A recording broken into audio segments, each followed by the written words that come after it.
अस्सलाम वालेकुम स्टूडेंट्स। हमारा जो आज का टॉपिक है वो है रिग्रेशन एनालिसिस से रिलेटेड।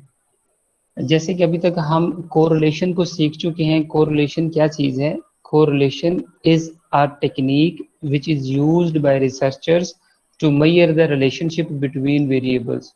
ये क्या चीज़ है? That is known as correlation, जिसको हम डिनोट करते हैं आर से। आर जो हमारा अल्फाबेटिकल है, इसको हम कहते हैं कोफिशिएंट ऑफ कोरिलेशन। और ये मेजर क्या करता है? Relationship between variables. अब हम एक और टॉपिक में मूव कर रहे हैं जिसका नाम है regression analysis.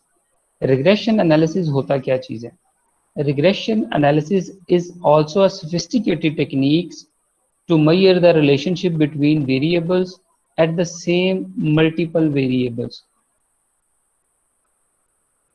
or we can say it is a technique used to measure the relationship between variables simultaneously, like dependent and independent variables।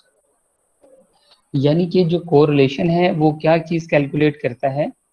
वो कोरिलेशन रिलेशनशिप वैल्यूएट करता है। कोरिलेशन की बात कर रहा हूँ। रिलेशनशिप इवैल्यूएट करता है या रिलेशनशिप मेजर करता है बिटवीन वेरिएबल्स। लेकिन वो वेरिएबल्स क्या होते हैं? Number 1, number 2, number 2, number 3, number 4, number 5, कोई भी वेरिएबल्स के दरमियान वो रिलेशनशिप निकाल देगा। लेकिन जो रिग्रेशन एनालिसिस है ये क्या करता है? ये भी रिलेशनशिप कैलकुलेट करता है। ये एक सोफिस्टिकेटेड टेक्निक है। लेकिन ये कैसे कैलकुलेट करता है? ये एक वेरिएबल को बना देता है डिपेंडेंट वेरिएबल, और उसके बाद जितने भी वेरिएबल्स होते हैं वो होते हैं इंडिपेंडेंट। और एट द सेम टाइम सारे वेरिएबल्स का डिपेंडेंट के साथ क्या रिलेशनशिप है वो इकट्ठा बता।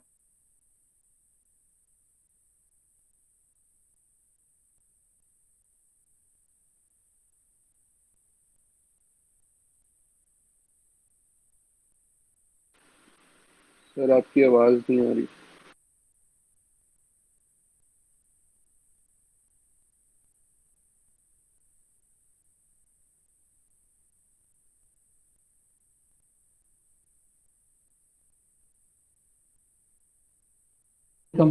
और यूनिवर्सिटी इन्वायरमेंट कितने ज्यादा वेरिएबल्स मैंने अटैच कर दिए। जब हम इतने वेरिएबल्स अटैच करेंगे तो कोरिलेशन हमें क्या बताता है? सारे वेरिएबल्स का एक दूसरे के साथ रिलेशनशिप बारी बारी हर दूसरे के साथ, जैसे हमने टेबल में सीखा है। लेकिन जो रिग्रेशन है वो आपको सारे वेरिएबल्स का at the same time dependent के ऊपर, जो स्टूडेंट ग्रेड है, कौन सा वेरिएबल कितना इम्पैक्ट करता है स्टूडेंट ग्रेड के ऊपर, ये आपको बताएगा।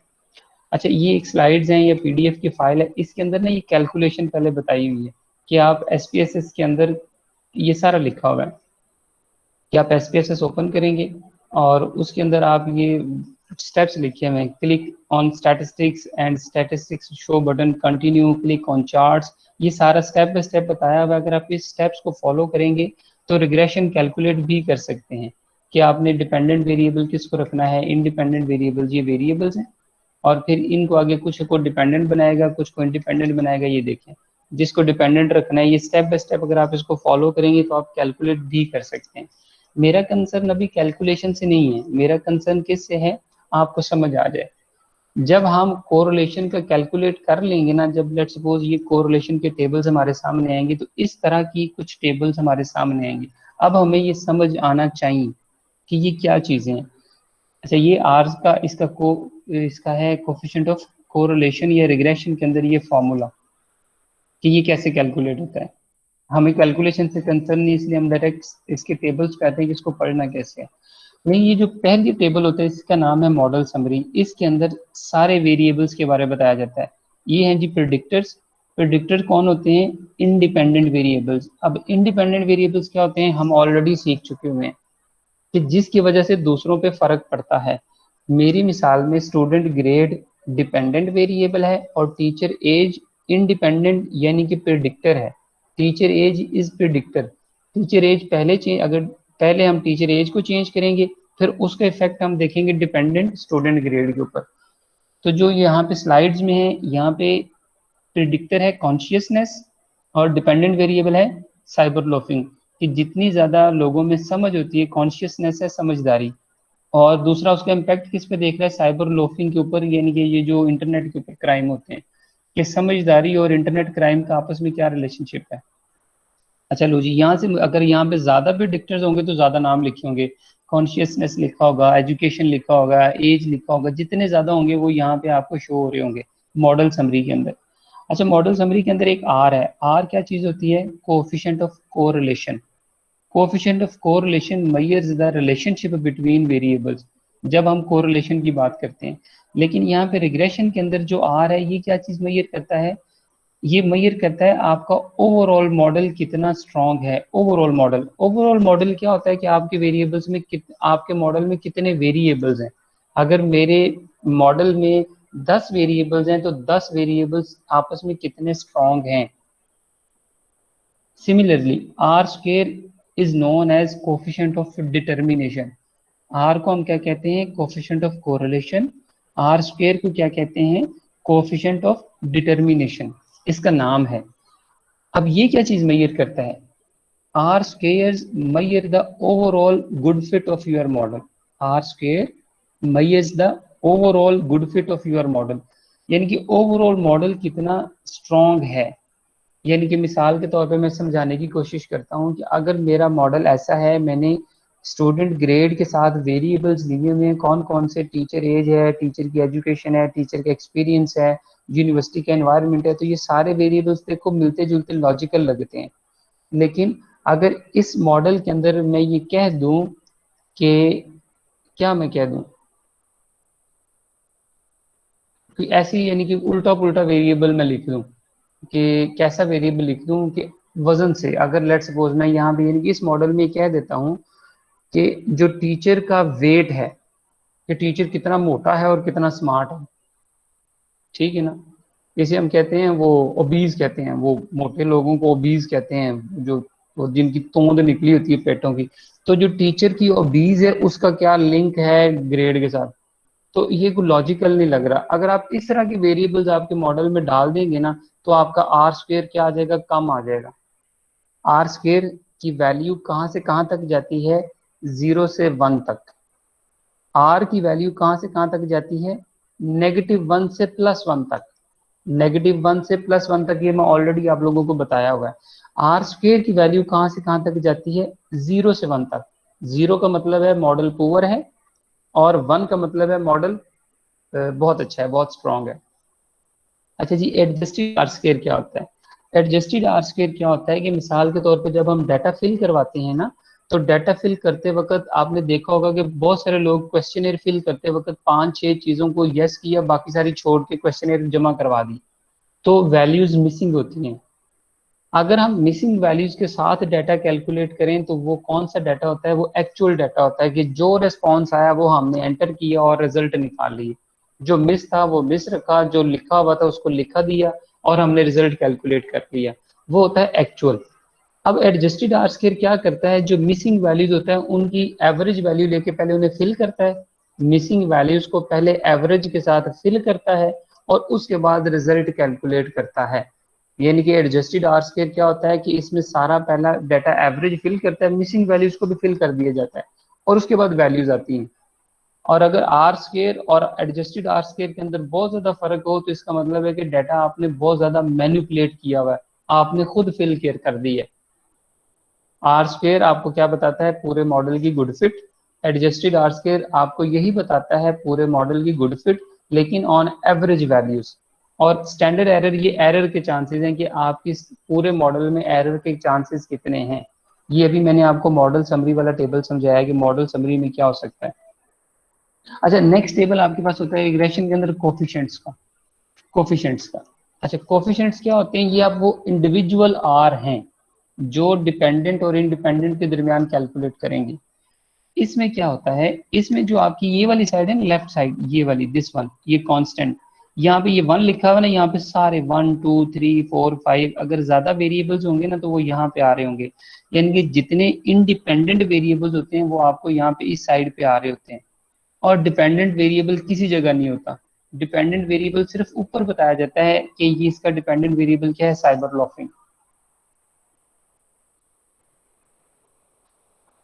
ओके जी। अब मिसाल के तौर पे ये मॉडल है, इसमें एक ही इंडिपेंडेंट वेरिएबल है, दैट इज कॉन्शियसनेस।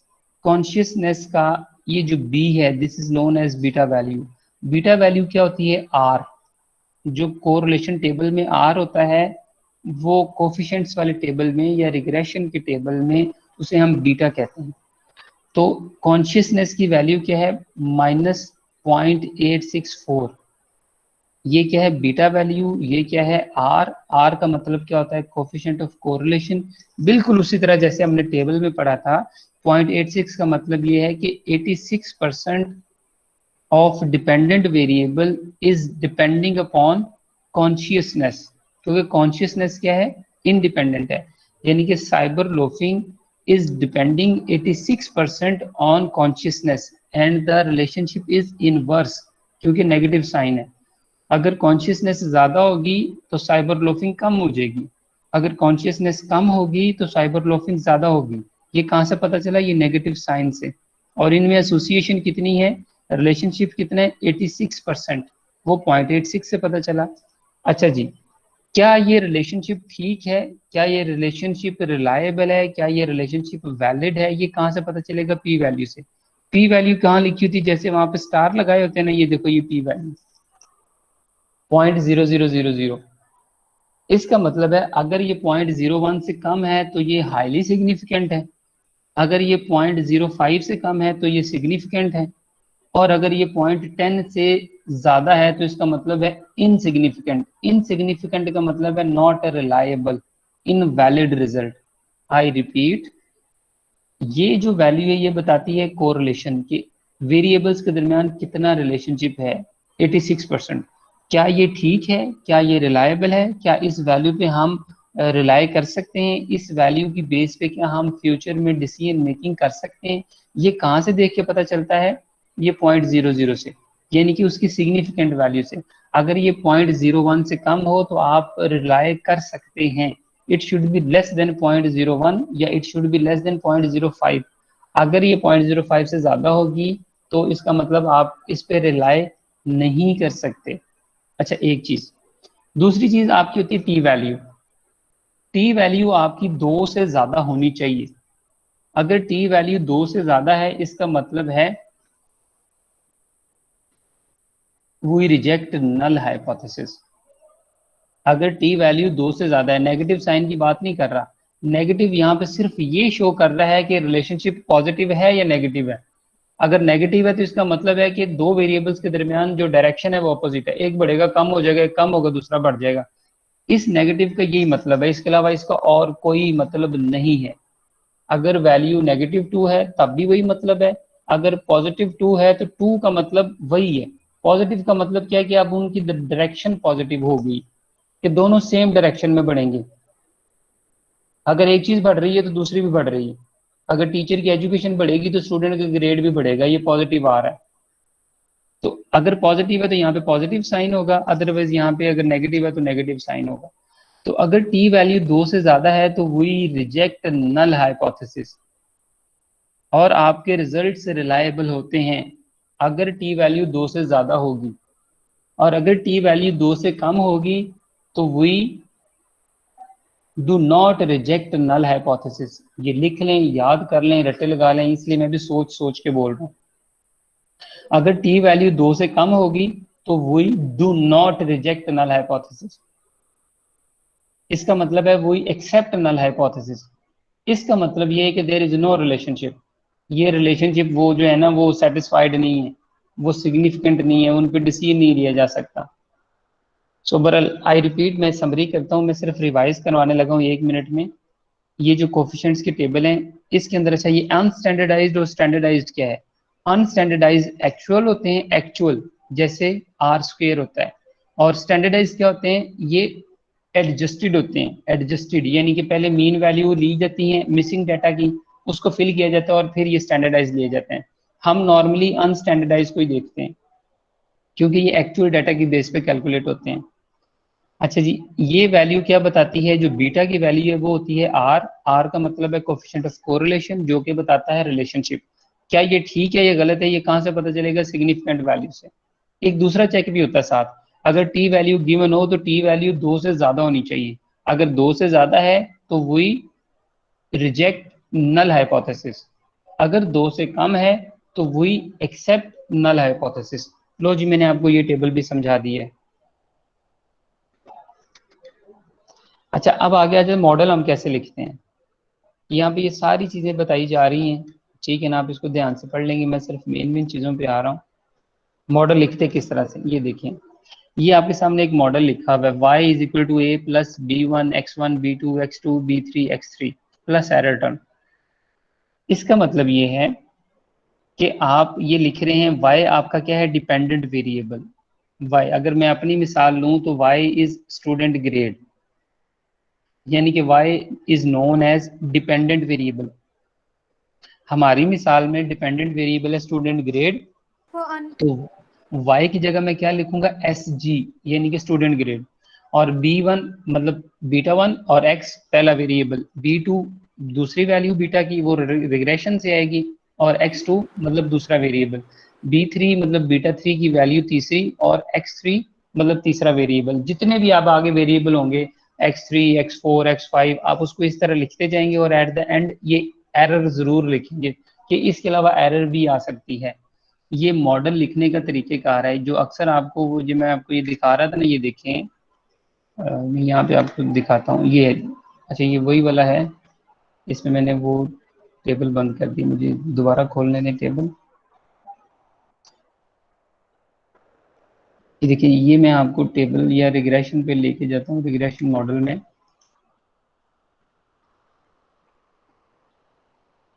ये देखिए, यहाँ पे ये लिखा हुआ है, ये इस तरह से लिखा होता है, ये देखें, ये ये डी ए पता नहीं क्या है, लेकिन मुझे पता है इसलिए मैं बता देता हूँ, दिस इज डिस्क्रिशनरी अप्रूवल्स। अब जब आप पढ़ेंगे तो आपको पता चल जाएगा ये वेरिएबल क्या है। ये देखिए, बीटा वन और पहला variable board independence, beta two दूसरा वेरिएबल, और बोर्ड बिजनेस उसका नाम, ये बीटा टू उधर से वैल्यूज आएंगी, और ये दूसरा इंडिपेंडेंट वेरिएबल, फिर बीटा थ्री ये तीसरा वेरिएबल। अब इस तरह से मॉडल अगर आपको पेपर में लिखे हो जाए तो आपको समझ आ जानी चाहिए ये रिग्रेशन मॉडल है। ये मैं फिजिकली पेपर आपके सामने खोला हुआ है, ये किसने लिखा हुआ है, ये चंचल चटर्जी, ये इंडिया को कोई होगा author, ठीक है ना। तो ये उसने लिखा हुआ है, तो ये उसकी मैं आपके सामने बता रहा हूँ। लिहाजा हमें ये चीजें, मॉडल भी अब आपको समझ आना चाहिए, और आपको रिग्रेशन टेबल्स की भी समझ आनी चाहिए।